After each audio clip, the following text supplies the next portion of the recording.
যে রিসার্চ মেথোডোলজির আরো কিছু যে রিসার্চ মেথড এগুলো ছিল, তার মধ্যে অন্যতম গুরুত্বপূর্ণ হচ্ছে এই ফান্ডামেন্টাল রিসার্চ।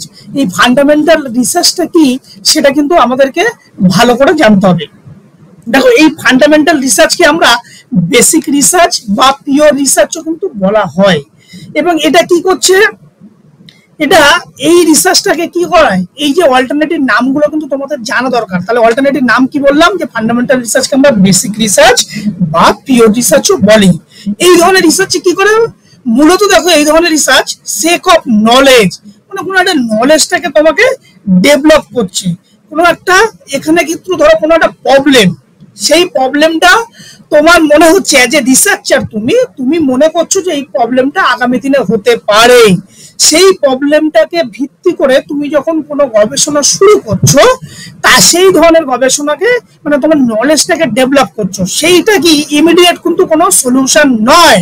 সেটা কি করছে, তোমার মনে হচ্ছে এই প্রবলেমটা ইন ফিউচার হতে পারে, সেইটা মনে করে তুমি অ্যাজ এ রিসার্চার তোমার অ্যাজাম্পশনের উপর ভিত্তি করে যখন তুমি কোনো গবেষণা করছো, সেটা হচ্ছে তোমাদের ফান্ডামেন্টাল রিসার্চ। এই ফান্ডামেন্টাল রিসার্চে মূলত দেখো জেনারেট থিওরি অর ফর্মুলা, মানে এই ধরনের রিসার্চে কি হয়, এই ধরনের রিসার্চ গুলো কোনো ইমিডিয়েট প্রবলেম যে সলভ করতে হবে এমন নয়। এই ধরনের রিসার্চে মূলত কি হয়, কোনো থিওরি স্টাবলিশড হলো, কোনো ফর্মুলাকে আমরা স্টাবলিশড করার জন্য এই ফান্ডামেন্টাল রিসার্চ করা হয়। দেখো এখানে পরে বলা আছে, it's mainly concern with the formulation of new theory of existing body of knowledge, মানে নতুন নতুন কোনো থিওরি, নতুন নতুন কোনো ফর্মুলা, নতুন নতুন কোনো নলেজ ডেভেলপ করার জন্যই কিন্তু ফান্ডামেন্টাল রিসার্চ বা এই বেসিক রিসার্চ বা এই পিওর রিসার্চ এটা কিন্তু করা হয়। তো ধরো কোনো বিষয়ে নতুন কোনো থিওরি, নতুন কোনো ফর্মুলা যেগুলো স্টাবলিশড করা হয়, সেগুলো হচ্ছে ফান্ডামেন্টাল রিসার্চ। এখানে এই কথাটা আবার লেখা আছে, দেখো the other name pure research, fundamental research.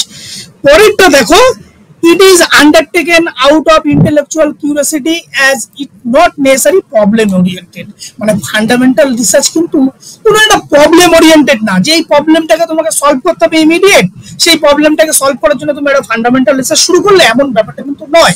Fundamental রিসার্চের মূল কাজই হচ্ছে তোমার নলেজটাকে ডেভেলপ করা, এবং যে প্রবলেমটা রিসার্চারের মনে হচ্ছে যে এই প্রবলেমটা ইন ফিউচার হতে পারে, সেই সম্পর্কে রিসার্চার নিজে ভেবে গবেষণা করছে। সেই গবেষণাটা কিন্তু পরবর্তীকালে পুরো সোসাইটির ক্ষেত্রেই কাজে লাগবে, একটা থিওরি বা একটা নলেজটাকে স্টাবলিশড করার জন্য মূলত ফান্ডামেন্টাল রিসার্চ করা হয়। দেখো পরেরটা লেখা, it aim to improve scientific theory.